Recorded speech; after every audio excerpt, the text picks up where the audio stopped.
Salam. Salam. Kita lanjut ke pelajaran level 2, pelajaran 5 yaitu pelepasan. Siapa mau pelepasan? Kita berdoa dulu ya. Bapak, kami mengucap syukur dan terima kasih atas siang hari ini kami ada bersama-sama dengan Engkau dan anak-anak-Mu Tuhan. Kami adalah murid-murid kesayangan Tuhan, sehingga kami hari ini siap memberikan hati kami untuk kami mendengar, untuk kami mencerna sesuatu yang Kau ajarkan kepada kami pada siang hari ini, dan ini semua akan mengubah hidup kami agar supaya kami sejalan dengan apa yang Engkau inginkan dalam kehidupan kami. Terima kasih Bapak, kami ucap syukur. Roh Kudus yang memberikan kami pewahyuan, memberikan kami pengetahuan sehingga kami boleh belajar, kami boleh menerima segala sesuatu yang kepada Engkau. Terima kasih Tuhan Yesus untuk setiap firman-Mu yang siap Kau taburkan dalam hati kami. Di dalam nama Tuhan Yesus, kita semua yang siap menerima pemerintahan ini berkata, Amin. Oke.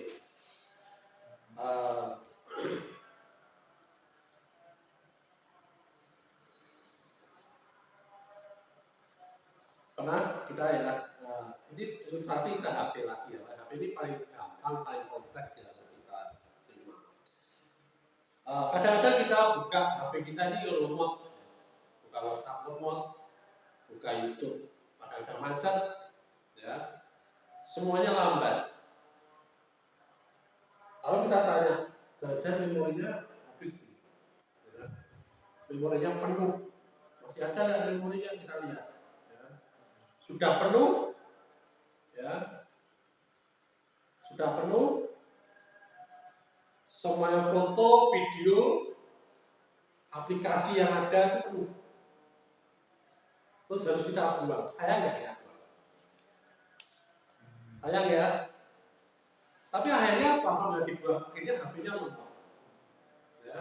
Nah, kadang hidup rohani kita juga ada seperti itu. Kita mau hidup penuh kuasa Tuhan. Kita mau mengalami damai sejahtera. Kita mau mengalami kebebasan dalam Tuhan. Tapi kita masih banyak menyimpan file lama seperti sakit hati, kepahitan, rasa bersalah, kebiasaan dosa, luka masa lalu, yang iman untuk kita buat. Kita berkata, Tuhan penuhi hidupku. Tapi Tuhan berkata, bagus, oke. Tapi ada beberapa file lama yang harus dihapus dulu. Ya. Nah, pelepasan itu seperti clear storage, membersihkan penyimpanan dalam hidup rohani kita. Bukan supaya kita merasa bersalah, tetapi supaya hidup kita ini lebih ringan, lebih bebas, dan nanti akan lebih penuh dengan Tuhan. Karena Tuhan tidak menciptakan kita untuk hidup terikat, tetapi untuk hidup merdeka. Amin. Katakan merdeka. Merdeka. Nah, Kristus telah memerdekakan kita supaya kita benar-benar merdeka.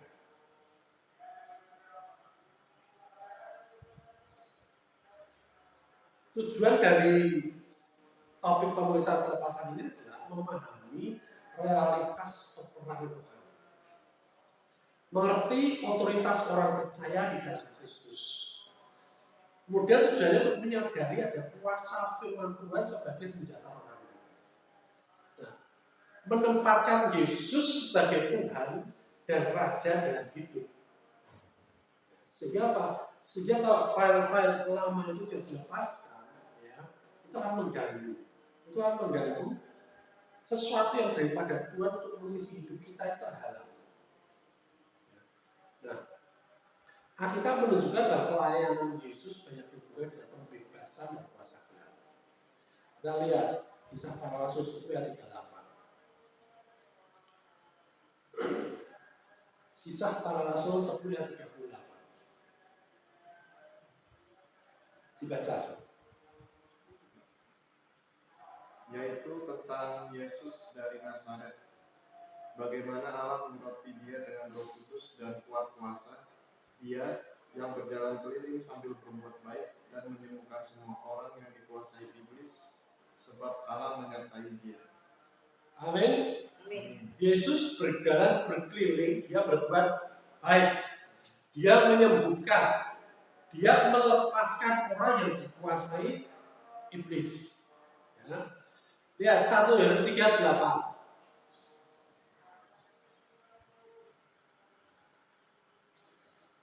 1 Yohanes 3:8.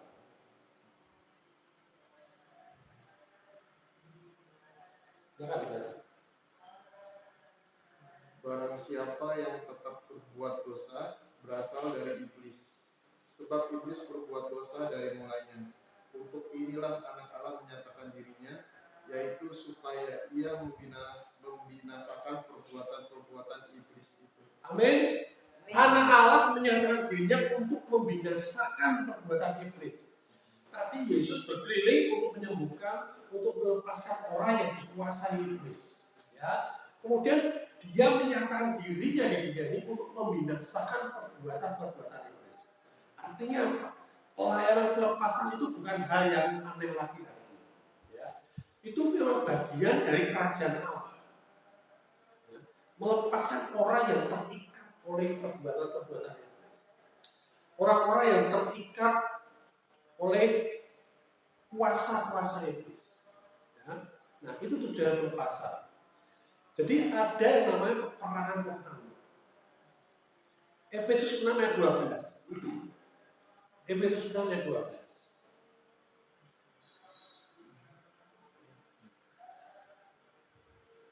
Yuk, sekarang baca. Karena perjuangan kita bukanlah melawan darah dan daging, tetapi melawan pemerintah-pemerintah, melawan penguasa-penguasa, melawan penghulu-penghulu dunia yang gelap ini, melawan roh-roh jahat di udara. Amin. Karena perjuangan kita ini bukanlah melawan darah dan daging. Ya. Jadi kalau selama itu masih ada darahnya, ada dagingnya, itu bukan lawan kita. Amin. Tetapi melawan pemerintah-pemerintah, melawan penguasa-pengusaha, melawan penghulu dunia yang gelap ini, dan melawan roh-roh jahat juga. Ya. Jadi ini bukan konflik fisik, tetapi konflik rohani. Amin. Ya. Nah, senjatanya kita apa? Senjata orang percaya itu apa? Efesus 6 ayat 17. Tadi kita sudah tahu ya, pelepasan ini kita bicara tentang peperangan rohani. Ya, ada orang-orang yang dikuasai oleh iblis, ada perbuatan-perbuatan iblis, dan kita ada, ya, kerajaan Allah ada di dunia ini, dalam hidup kita untuk melepaskan itu semua. Ya, dengan apa? Efesus 6 ayat 17.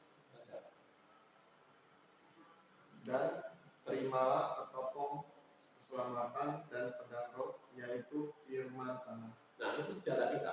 Pedang roh, yaitu firman Allah. Yesus sendiri memberi teladan saat dicoba iblis. Ya. Dia saat dicoba iblis, dia berikan caranya. Ya kan? Yesus selalu di dalam Matius 4 itu ayat 10 dikatakan, Yesus berkata, ada tertulis siapa yang iblis mencobanya. Ya. Siap serangan dijawab dengan firman. Jadi firman bukan sekedar bacaan rohani. Ya. Kalau kamu baca-baca firman itu biar tidak cepat tidur, gitu. Ya.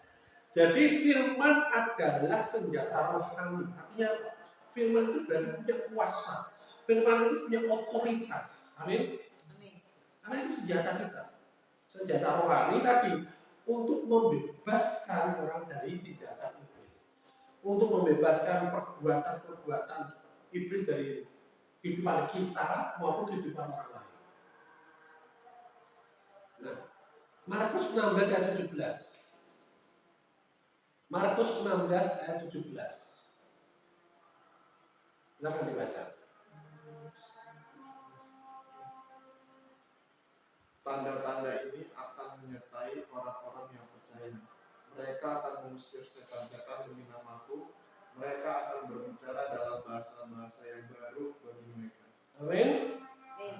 Jadi kita punya otoritas di dalam Kristus, sehingga kita mampu orang-orang percaya, ya. Orang-orang percaya ini mengusir setan-setan demi nama Yesus.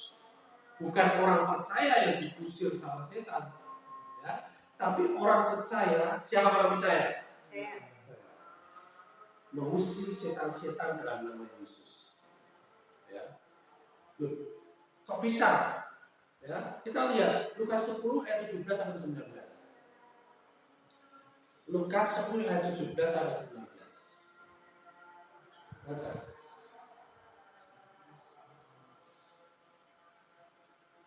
Kemudian ke-70 murid itu kembali dengan gembira dan berkata, Tuhan, juga setan takut kepada kami demi nama-Mu. Lalu kata Yesus kepada mereka, Aku melihat iblis jatuh seperti kilat dari langit.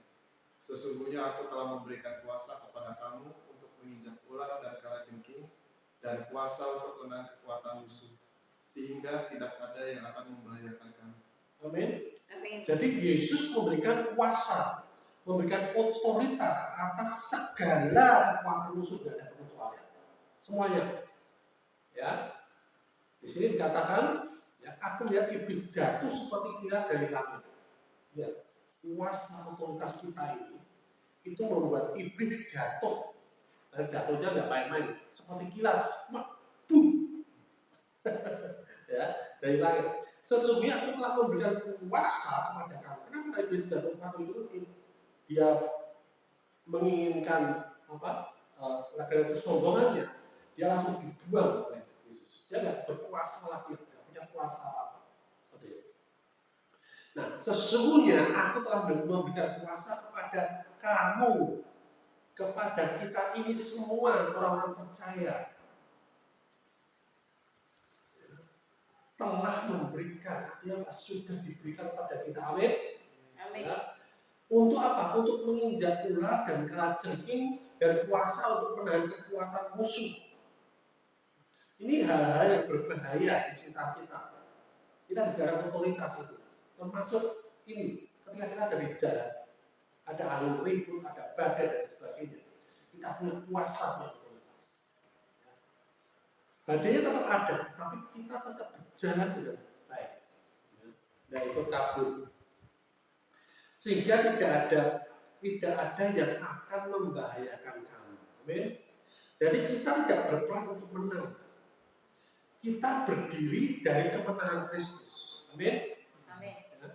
Jadi karena kita ini bersama dengan Kristus yang menang, kita juga ikut menang dan kita akan bersama Dia. Nah, sekarang kunci pelepasannya apa? Yang pertama adalah tunduk pada Allah. Yakobus 4 ayat 7. Yakobus 4 ayat 7.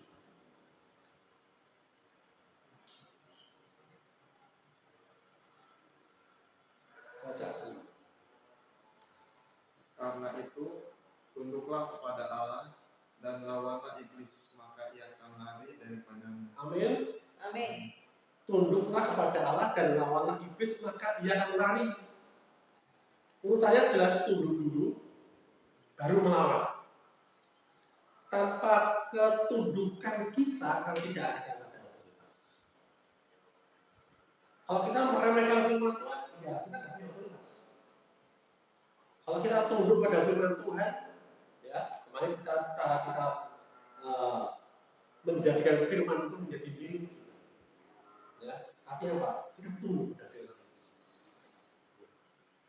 Nah, kita punya otoritas atas segala sesuatunya. Karena kita punya firman itu. Amin. Amin. Ya. Jadi tunduk dulu dengan firman. Kalau kita masih meremehkan firman, kalau kita masih mengatakan firman, ya, tidak akan ada otoritas. Setiap kali kita akan membebaskan, akan melakukan perbuatan-perbuatan yang untuk melawan kuasa iblis, kita pakai firman. Dan kita tunduk pada firman. Amin. Amin. Yang kedua, kenali cara iblis bekerja. Yakobus 1 ayat 14.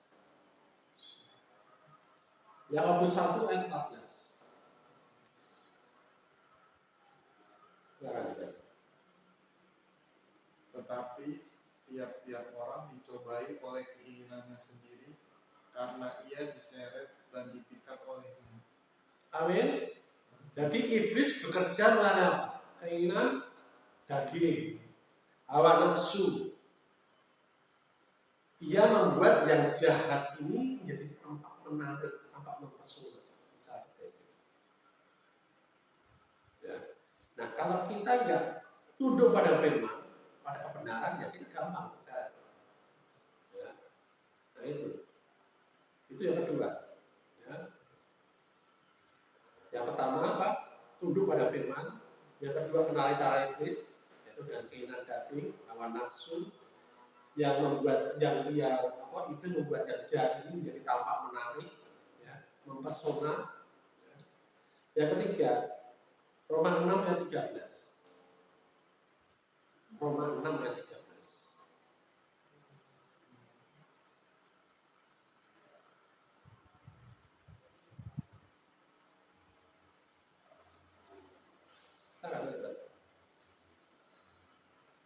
Dan janganlah kamu menyerahkan anggota-anggota tubuhmu kepada dosa untuk dipakai sebagai senjata pelalimu.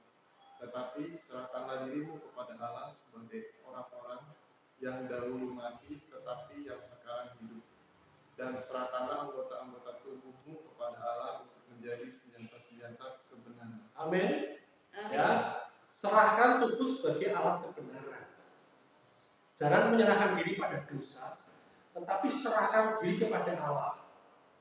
Jadikan tubuh ini sebagai alat kebenaran. Ketika hidup di penuh Kristus, kuasa gelap nggak nyaman tinggal dalam hidup itu. Amin. Amin. Seperti itu. Ya. Serahkan tubuh sebagai alat kebenaran. Janganlah kamu menyerahkan tubuh-tubuh anggota-anggota tubuhmu, anggota tubuh kita semua ini pada dosa untuk dipakai sebagai senjata pelaliman, tetapi serahkan diri kepada Allah sebagai orang-orang yang dahulu mati tetapi yang sekarang hidup. Dulu kita sudah ditebus melalui keadaan baru, ya. Nah, jangan sampai kita bangkitkan lagi manusia lama kita lagi. Kalau kita masih memakai tubuh kita untuk bukan sebagai alat kebenaran, kita nggak akan punya otoritas, kita nggak akan punya kuasa. Yang keempat, Roma 13 dan 14. Roma 13 dan 14. Tetapi kenakanlah Tuhan Yesus Kristus sebagai pelengkapan senjata terang dan janganlah merawat tubuhmu untuk memuaskan keinginannya. Amin. Ya. Jangan memberi ruang pada daging. Jangan merawat tubuh untuk memuaskan keinginannya. Ya. Artinya fokus kita pada daging. Setan, iblis makan dari dosa. Jika kita berhenti memberi makan dosa, pengaruhnya setan itu, pengaruhnya setan itu pasti ada yang melemah. Orang kalau puasa lemes ya, lemes, nggak makan, mati. Makanya kita bikin iblis di puasa, bahkan mati, ya. Dan cara apa? Kita jangan kasih makan dia dengan dosa. Kita berhenti makan dosa. Sehingga pengaruhnya iblis itu lama-lama menjadi lemah. Amin. Jadi antaranya tadi pertama, ya, kita tunduk kepada Allah. Yang kedua, kenali cara iblis bekerja melalui hawa nafsu, keinginan daging, ya, membuat yang jahat tampak mempesona. Yang ketiga, jangan serahkan tubuh sebagai alat kebenaran. Ya. Serahkan tubuh sebagai alat kebenaran tadi kita berbuat baik, kita mengasihi. Apa yang Tuhan lakukan kita lakukan. Seperti itu. Ya. Kita melayani Tuhan. Biasakan di situ. Ya. Kita berdoa, kita menyembah. Ya. Kemudian jangan memberi ruang pada daging. Supaya apa? Supaya daging ini lama-lama ya nggak ada makanan buat iblis dari daging kita ini, sehingga lama-lama pengaruhnya akan melemah dalam kehidupan kita. Terus Kolose 1 ayat 13. Kolose 1 ayat 13.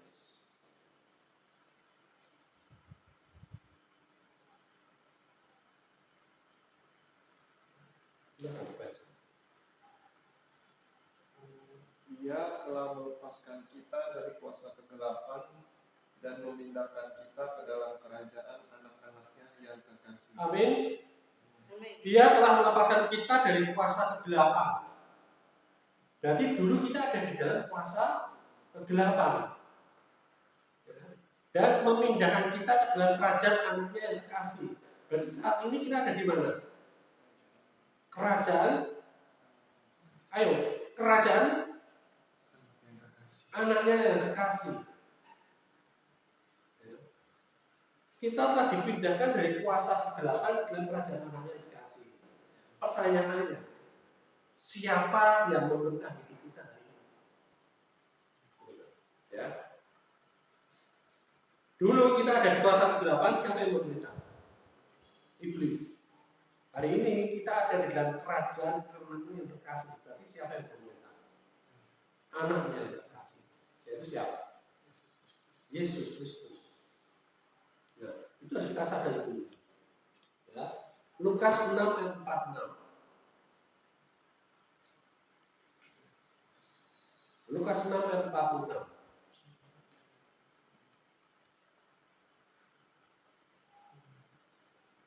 Ayo baca, langsung baca. Mengapa kamu berseru kepadaku, Tuhan, Tuhan, padahal kamu tidak melakukan apa yang aku katakan? Nah, kalau kita percaya bahwa aku hari ini sudah hidup di dalam kerajaan Kristus, kerajaan anak yang terkasih, ya kan? Pertanyaannya, ya, apakah kita hari ini menyebut Tuhan tetapi tidak melakukan apa yang dikatakan, tidak melakukan apa yang raja kita katakan?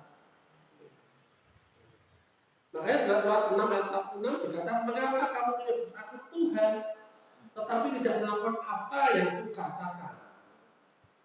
Jadi pelepasan sejati ini bukan hanya pengusiran roh jahat, tapi pelepasan sejati adalah menjadikan Yesus ini raja. Dia yang benar-benar memerintah di dalam kehidupan kita. Kita benar-benar tunduk pada firman-Nya. Itu pelepasan yang sejati seperti itu. Ketika kita lahir baru, dosa sudah tidak ada lagi, kutuk sudah tidak ada lagi. Artinya apa? Sudah tidak ada makanan iblis di dalam kehidupan kita. Tetapi kemudian kalau kita masih belum tunduk kepada raja yang baru, artinya kita masih tunduk dengan dosa, itu akan tetap menjadi makanan iblis. Walaupun kita tetap selamat. Tetapi apa? Kita akan sakit-sakitan. Kita stres. Tidak ada damai sejahtera. Mengalami kegagalan dan kegagalan. Tetapi ketika kita mengalami pelepasan sejati ini, kita menjadikan Yesus ini raja dalam kehidupan kita. Jadi ketika kita terima firman dari Dia, tidak usah pikir panjang, tidak usah ditimbang-timbang lagi, karena Dia raja. Amin. Amin. Nah, aplikasinya bagaimana? Mulai isi hidup kita ini dengan firman. Hidup dalam pertobatan dan ketaatan sesuai dengan firman ini. Gunakan nama Yesus ini dengan firman. Nah, sekedar nama. Tapi aku ini punya nama Yesus. Ada nama Yesus tertera di dalam hidup. Dan itu penuh dengan kuasa dan otoritas. Ya. Nah, jangan takut, jangan ada kekhawatiran lagi, jangan ada ketakutan lagi tentang banyak hal. Segala sesuatu yang kesannya yang kita lihat itu dikuasai, masih dibelenggu oleh iblis, kita jangan takut.